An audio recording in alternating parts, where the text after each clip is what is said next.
Witam Państwa bardzo serdecznie na kolejnym spotkaniu z cyklu Platanowe Czwartki. Dziś omówimy sobie kwestię dial planu, który tworzymy i stosujemy w serwerach, bramach VoIP oraz telefonach marki Platan. Nasze spotkanie ma za zadanie wytłumaczyć, co to jest dial plan i jak go należy stosować, jak wygląda struktura dial planu. Jeżeli poznamy te elementy, przyjrzymy się numeracji telefonicznej w Polsce, czyli jakie najczęściej w Polsce wybieramy numery PSTN-owe, oraz przygotujemy dial plan dla serwerów, bram VoIP-owych i telefonów marki Platan. Na początek,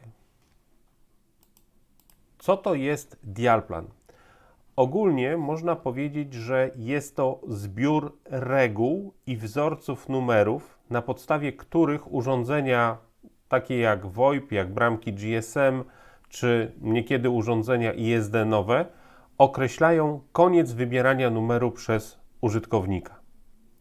Ale po co te urządzenia mają wykrywać te wzorce, mają wykrywać numery, które wybierają użytkownicy?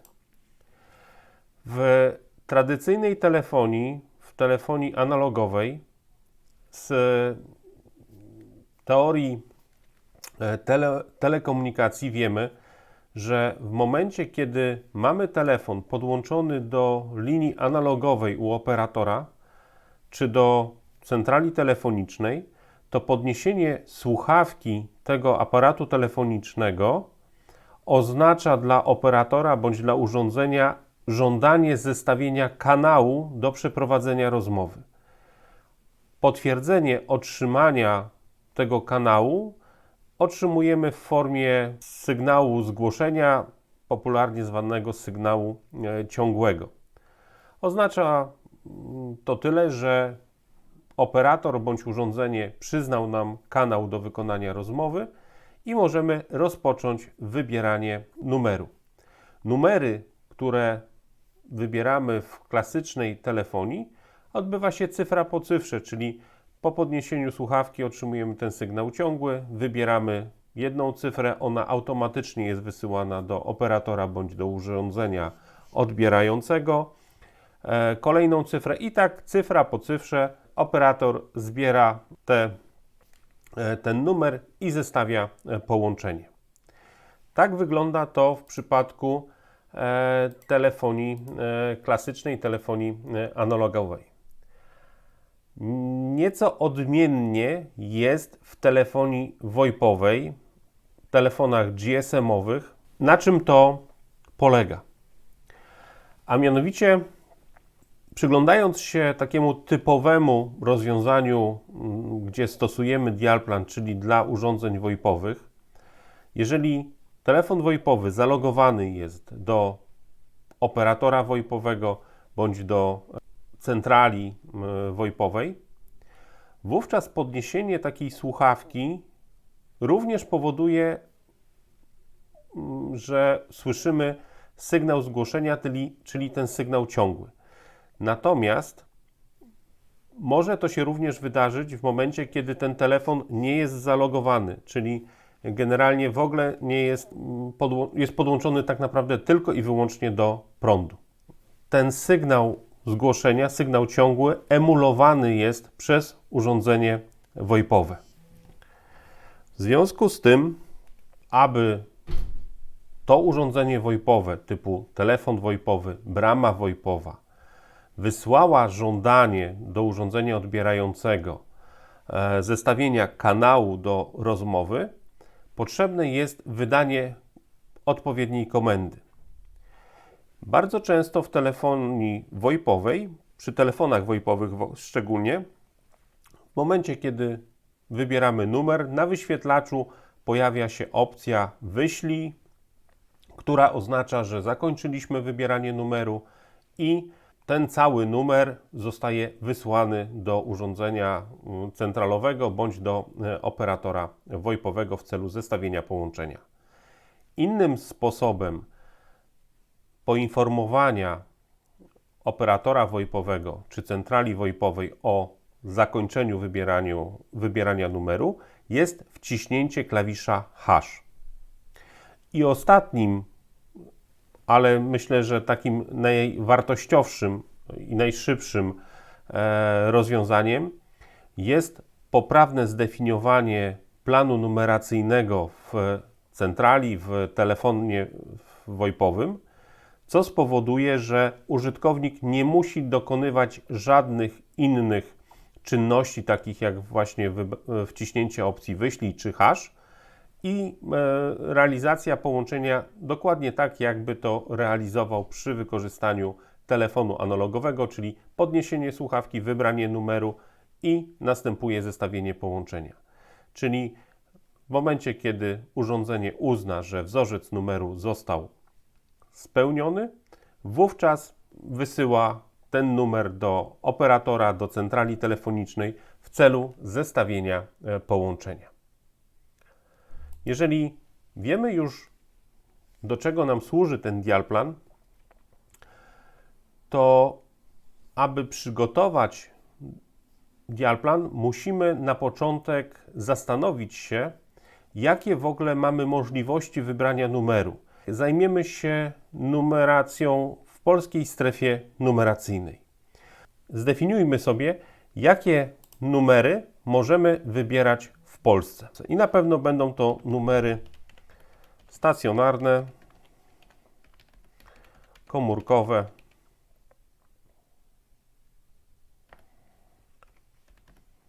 audio-tele. Co możemy powiedzieć o tej numeracji? Że ta numeracja jest 9-cyfrowa,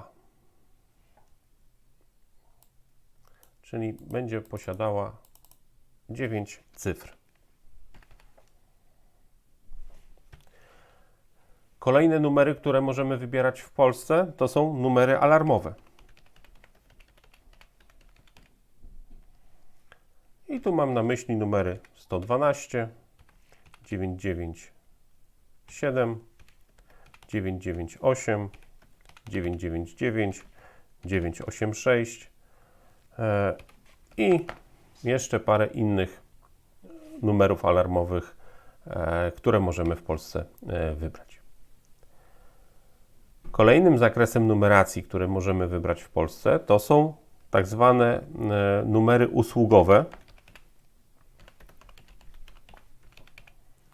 popularnie zwane AUX, i to są chociażby numery telefonów do korporacji taksówkowych, czyli na przykład 19 i 3 pozostałe cyfry informujące, z jakiej usługi chcemy skorzystać.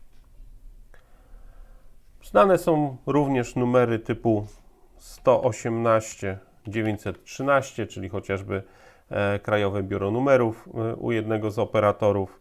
Mamy numery zaufania 116 i 3 dowolne cyfry. Na pewno mamy jeszcze połączenia międzynarodowe i one będą zaczynały się zawsze od 2 zer, po których następuje wprowadzenie prefiksu kraju, do którego chcemy zadzwonić. Czy jeszcze jakieś numery? Są oczywiście dostępne i z tego, co mi wiadomo, funkcjonują numery typu 020 i 021. To są numery dostępowe do internetu, no ale zakładając, że omawiamy przede wszystkim rozwiązania VoIP-owe, to zakładam, że aktualnie nikt przez łącze VoIP-owe nie będzie łączył się do internetu. Na tą chwilę to są chyba wszystkie numery w Polsce, które możemy aktualnie wybierać i najczęściej tak naprawdę wybieramy. Mając te numery, znając numery, które możemy wybrać w Polsce, kolejnym elementem, abyśmy mogli przygotować odpowiednio dialplan, to musimy w ogóle poznać, z czego on się składa, jakie elementy w dialplanie występują, z czego możemy skorzystać, aby tworzyć odpowiednio wzorce dialplanu. Oczywiście w dialplanie wystąpią cyfry od 0 do 9, czyli cyfry, które możemy wybierać. To jest pierwszy element, który w dialplanie na pewno się pojawi. Kolejnymi elementami, które możemy spotkać w dialplanie, to są opisy w nawiasach kwadratowych, na przykład 2, 5, 8. I taki zapis oznacza, że w danym miejscu, w którym on się pojawił, wystąpi cyfra 2 lub 5 lub 8. Czyli zapis w dialplanie w postaci cyfr znajdujących się wewnątrz nawiasu kwadratowego oznacza, że w danym miejscu, gdzie ten zapis wystąpił, wystąpi jedna z tych cyfr zapisana w nawiasie kwadratowym. Ja dla przykładu tutaj podałem cyfry 2, 5, 8. Kolejny zapis, również w nawiasie kwadratowym, który możemy spotkać, to jest na przykład zapis 3-6 nawias kwadratowy. Taki zapis oznacza, że w danym miejscu dialplanu wystąpi cyfra z zakresu od 3 do 6. Kolejnym elementem dialplanu jest mała litera X, która oznacza dowolną cyfrę z zakresu od 0 do 9.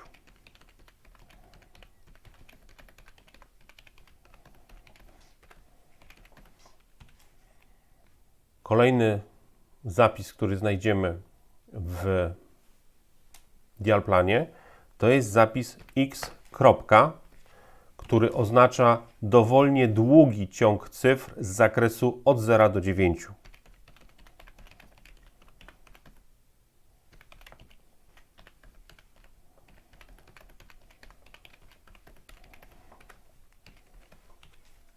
Bardzo często przy zapisie X kropka pojawia się parametr czasowy oznaczający czas oczekiwania na kolejne cyfry w tym ciągu. Notacja jest w postaci wielkiej litery S i wartości cyfrowej, jeżeli chodzi o liczbę sekund, najczęściej spotyka się S3, co oznacza, że czas oczekiwania na kolejne cyfry numeru.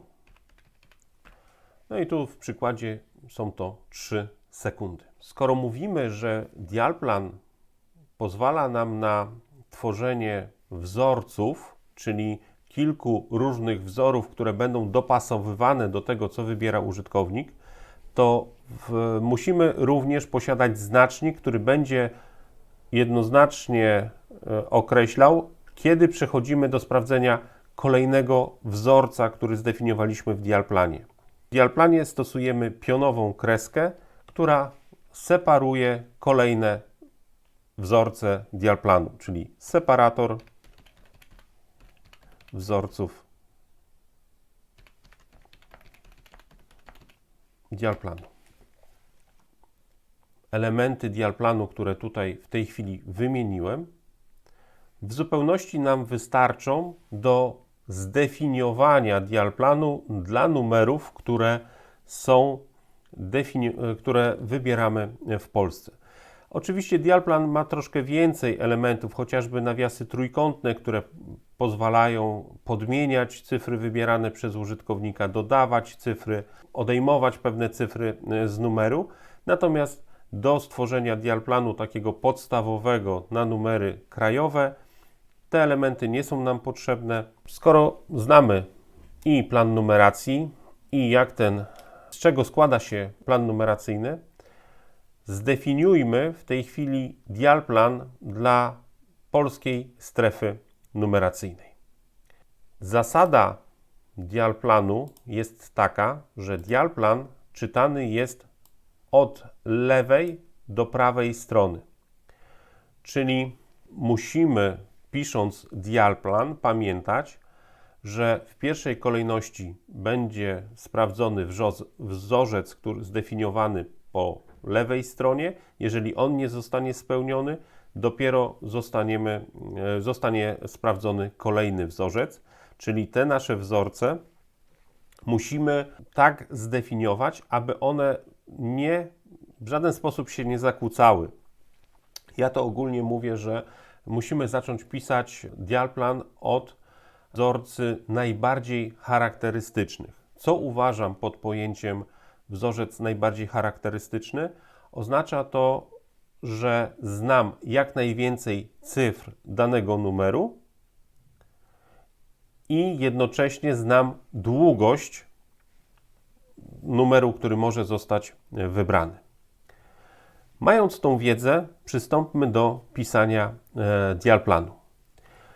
Dialplan zaczynamy pisać od nawiasu okrągłego, który oznacza rozpoczęcie dialplanu. Następnie przyglądając się numerom, które możemy wybrać w Polsce, widzimy, że mamy tutaj numery od 9 do 3 cyfr, które tutaj definiujemy. Są różne długości, znamy więcej lub mniej cyfr z danego zakresu numeracji. Ale przyglądając się tym numerom, na pewno widać, że najbardziej charakterystycznymi, czyli tymi, które w żadnym innym wzorcu nie mogą się powtórzyć, to są numery alarmowe. I od nich rozpoczniemy pisanie dialplanu. Czyli w pierwszej kolejności numer 112 to jest pierwszy wzór numeru, który będzie sprawdzany, czy przypadkiem użytkownik nie wybrał tego numeru. Jeżeli wybiera 112, no to nie ma możliwości, na pewno chce się połączyć z numerem alarmowym. I to jest nasz pierwszy wzór, który kończę pionową kreską, oddzielam od kolejnego wzoru, który zdefiniuję. 112, wobec tego pozostałe numery alarmowe również są trzycyfrowe. Pierwsza cyfra jest 9, druga cyfra jest 8 lub 9 i tu zastosuję element dialplanu w postaci nawiasów kwadratowych, gdzie na drugiej pozycji znajduje się 8 lub 9. Zamykam nawias kwadratowy, czyli wskazuję, że na drugiej pozycji mogę skorzystać tylko z tych dwóch dostępnych cyfr, a trzecia cyfra będzie dowolną cyfrą z zakresu od 0 do 9. Kończę pionową kreską jako zakończenie pisania tego wzorca dla numerów alarmowych. I tymi wpisami zrealizowaliśmy dialplan dla numerów alarmowych. Kolejne numery, które wybieramy w Polsce, które ja uważam za najbardziej charakterystyczne, to są numery chociażby te 118 i 116, ze względu na to, że wiem, że są to numery sześciocyfrowe i znam całkiem dużo cyfr, czyli chociażby pierwsze 3 cyfry są dla mnie znane. Wobec tego rozpoczynam pisanie dialplanu, że na pewno pierwsze 2 cyfry to są jedynki, trzecia cyfra jest 6 lub 8 i kolejne 3 cyfry dowolne z zakresu od 0 do 9, czyli 3 małe x. Kończę pisanie tego wzorca. Następnie numery usługowe, 5 cyfr, z czego 2 są na pewno znane, czyli 1, 9, 3x. Kolejny wzór numeru został zdefiniowany. Zostały w tej chwili 2 rodzaje numerów, na które możemy dzwonić, czyli stacjonarne komórkowe audio-tele, o których wiemy, że są 9-cyfrowe, oraz numery międzynarodowe, które na pewno rozpoczną się prefiksem 00, natomiast tutaj z kolei nie jesteśmy w stanie określić długości numeru. Sama numeracja kierunkowa do poszczególnych państw jest od 1 do 3, a nawet 4 cyfr. No i różne są długości numerów, w tym w tych poszczególnych państwach.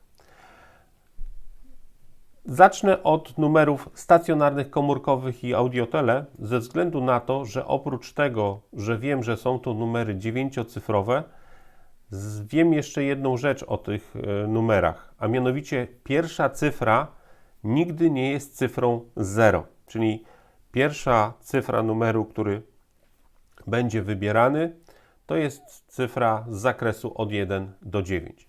I tu zastosuję kolejny warunek, czy wzorze, czy element dialplanu, który poznaliśmy, czyli otworzę nawias kwadratowy, wpiszę, że na pierwszej pozycji ma być cyfra z zakresu od 1 do 9, zamykam nawias kwadratowy, dzięki czemu wyeliminowałem z pierwszej pozycji cyfrę 0.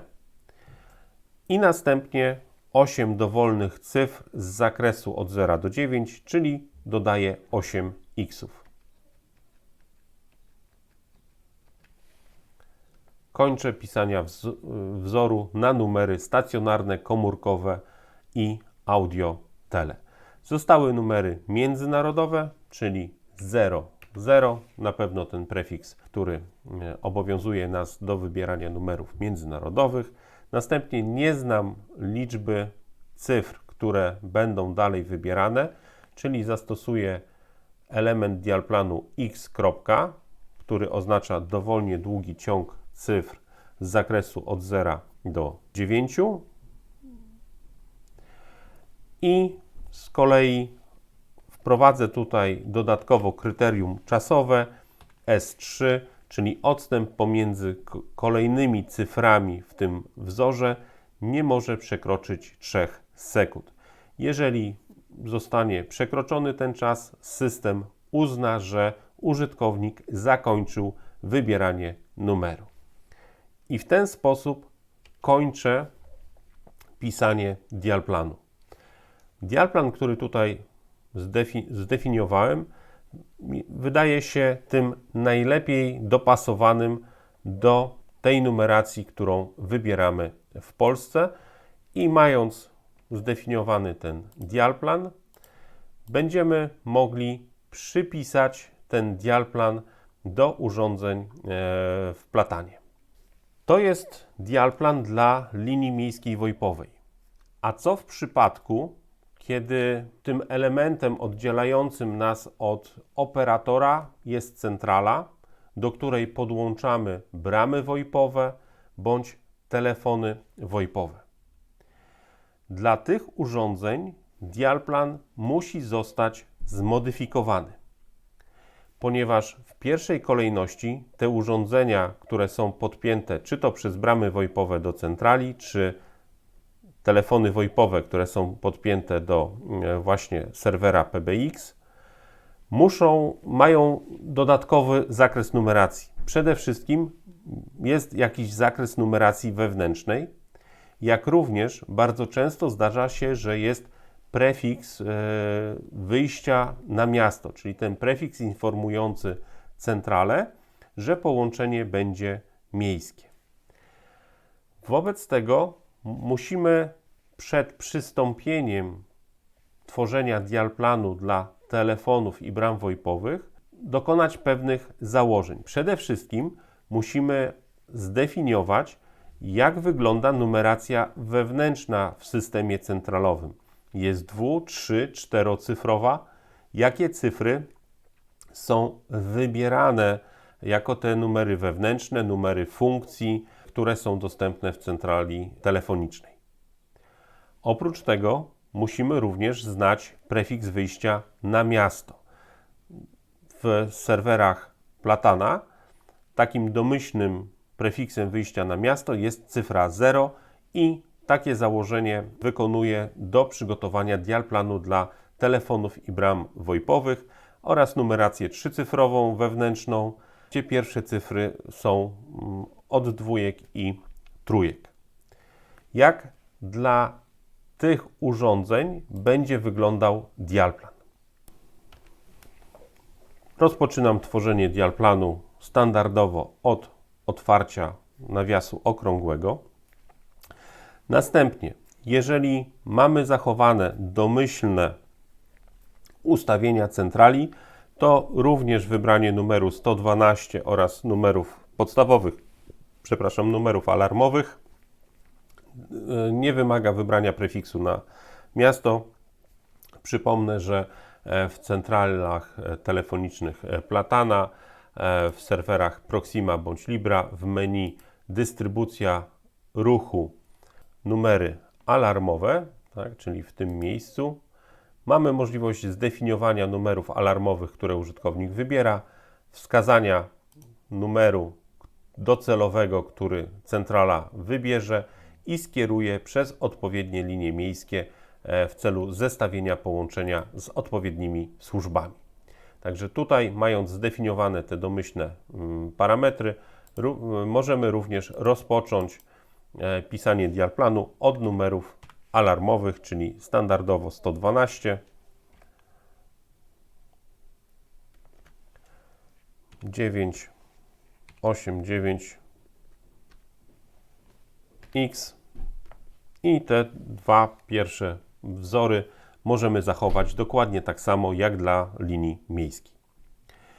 Kolejne numery, które definiowaliśmy, zawierają już typowo numery miejskie, natomiast my w tej chwili skoncentrujemy się na numeracji wewnętrznej. W założeniu, które przyjąłem, numeracja jest trzycyfrowa i zaczyna się od dwójki i trójki. W związku z tym zapiszę wzór na połączenia wewnętrzne, czyli otwieram nawias kwadratowy. Pierwsza cyfra jest dwójką lub trójką, a pozostałe dwie cyfry z zakresu od 0 do 9 i w ten sposób zakończyłem tworzenie wzoru.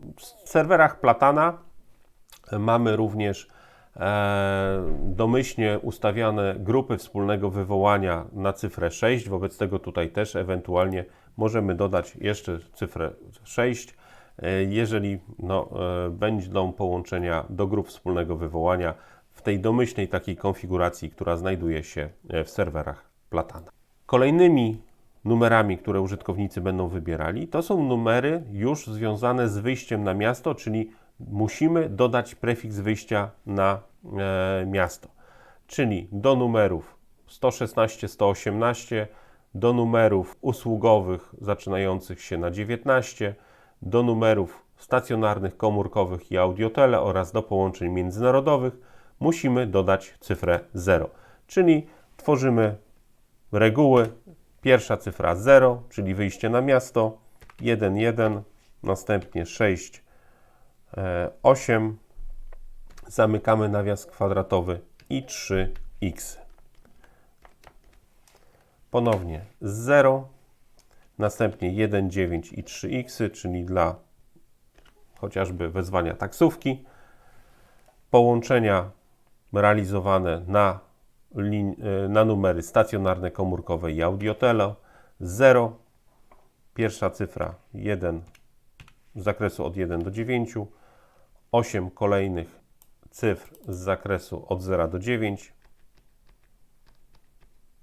czyli 8 xów, no i połączenia międzynarodowe, czyli 0, wyjście na miasto, 00, prefiks połączenia międzynarodowego, x.s3, kończę pisać dialplan. I w ten sposób zdefiniowaliśmy dialplan dla urządzeń wewnętrznych VoIP-owych podłączonych pod centralę telefoniczną. Mając te dwa dialplany dla jednej i drugiej sytuacji, czyli dla linii miejskiej VoIP-owej i dla telefonów i bram VoIP, możemy odpowiednio w tym momencie te dialplany przypisać. Przypomnę, że pozwolę sobie na szybko skopiować, żeby już nie przepisywać tych poszczególnych dialplanów, że jeżeli chodzi o linie miejskie VoIP-owe w serwerach Platana, przechodzimy do menu linie miejskie uprawnienia, skąd wskazujemy linię VoIP-ową, do której przypiszemy odpowiednio utworzony dialplan i w zakładce ustawienia ogólne.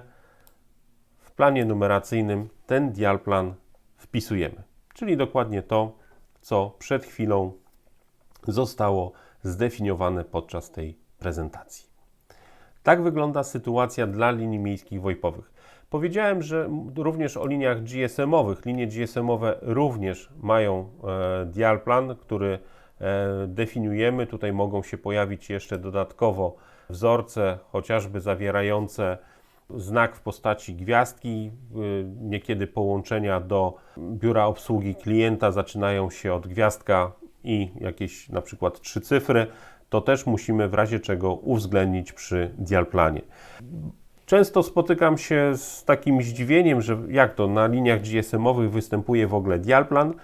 Korzystając na co dzień z telefonu komórkowego nie zdajemy sobie sprawy, że to urządzenie, jakim jest smartfon, tak naprawdę czeka na naszą decyzję, kiedy ma wysłać cyfry do operatora, a mianowicie wybieramy numer i wciskamy tą zieloną słuchawkę. Ta zielona słuchawka jest właśnie komendą wyślij numer z tego urządzenia do operatora, zażądaj kanału zestawienia połączenia.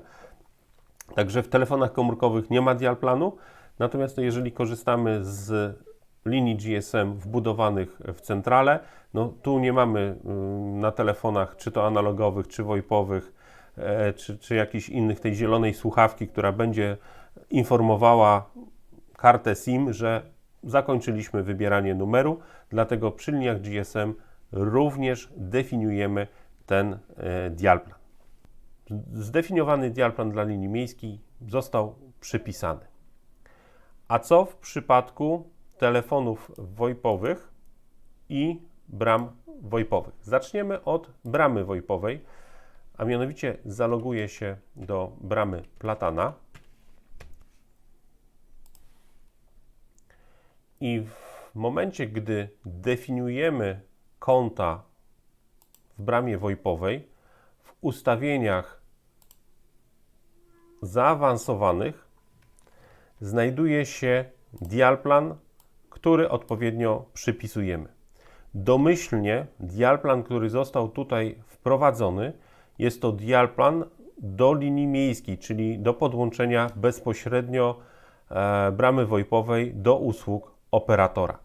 Jeżeli, podobnie jak na slajdzie, brama VoIP-owa podłączona jest do centrali, wówczas musimy zmodyfikować ten dial plan do takiego, który przygotowaliśmy dzisiaj, czyli zawierającego możliwość dzwonienia do abonentów wewnętrznych, jak również pozwalający wykonywanie połączeń miejskich, wybierając prefiks wyjścia na miasto, czyli tą cyfrę 0. Wobec tego modyfikujemy dial plan na ten, który został dzisiaj przygotowany. I ten dial plan musi być przypisany do każdego konta w bramie VoIP-owej osobno.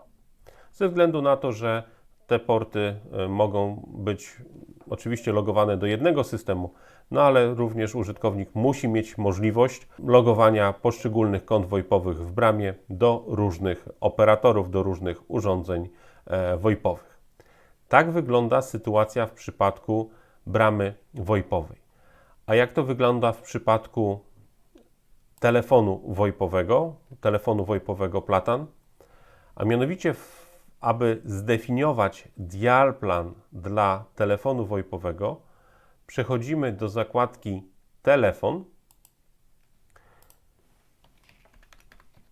Jeżeli wygasła sesja, ponownie zostaniemy poproszeni o podanie loginu i hasła. Następnie z menu bocznego należy wybrać funkcję Dial Plan. Telefony VoIP-owe mają kilka elementów w dial planie, takich jak zmień zasadę wybierania. Możemy tutaj przygotować coś na zasadzie numerów szybkiego wybierania, czyli jeżeli ktoś wciśnie 1, to ma zostać to zamienione na numer i połączenie ma być zrealizowane przez dane konto VoIP-owe. Natomiast nas będzie interesowała opcja Wybierz teraz. Przechodzimy do opcji Wybierz teraz i tutaj jest troszeczkę inna struktura tego dial planu niż w bramach VoIP-owych i serwerach telekomunikacyjnych. Tutaj nie przypisujemy całego dial planu w postaci tego zapisu, który mamy w nawiasach okrągłych, tylko poszczególne wzorce przypisujemy kolejno do telefonu. Czyli w przypadku telefonów VoIP-owych taki dial plan tworzymy przez zasadę wybierz teraz, czyli 112, konto pierwsze, dodaj. Następna reguła, 9, na drugiej pozycji 8 lub 9 i dowolna cyfra z zakresu od 0 do 9, wyślij przez konto pierwsze. No oczywiście ja zakładam, że mamy tylko jedno konto w tej chwili zalogowane w telefonie. Następna reguła i teraz numeracja wewnętrzna, czyli cyfry 2, 3, 6, 2x, konto pierwsze, dodaj. Następnie teraz 0, czyli prefiks wyjścia na miasto, 1, 1, 6, 8, 3x, AUX 1, 9, 3x, konto pierwsze, numery stacjonarne 0, 1 myślnik 9, 8 xów,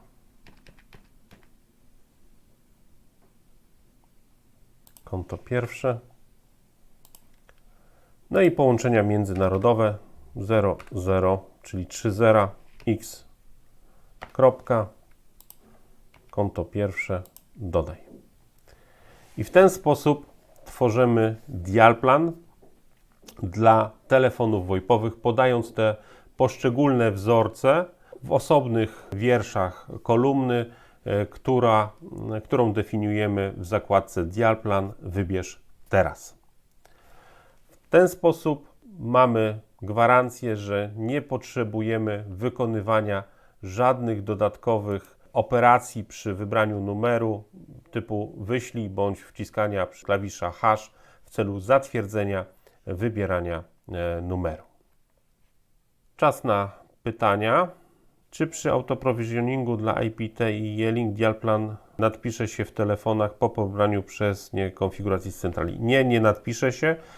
W autoprovisioningu nie przesyłamy dial planu, ze względu na to, że między innymi również w różnych regionach świata sprzedajemy nasze systemy, w związku z tym nie możemy koncentrować się na przesyłaniu dial planu tylko i wyłącznie dla strefy polskiej, także tutaj akurat dial plan nie jest wysyłany w provisioningu dla telefonów Platana i Yealinka. Bardzo serdecznie dziękuję za udział w kolejnym wydarzeniu z serii Platanowe Czwartki.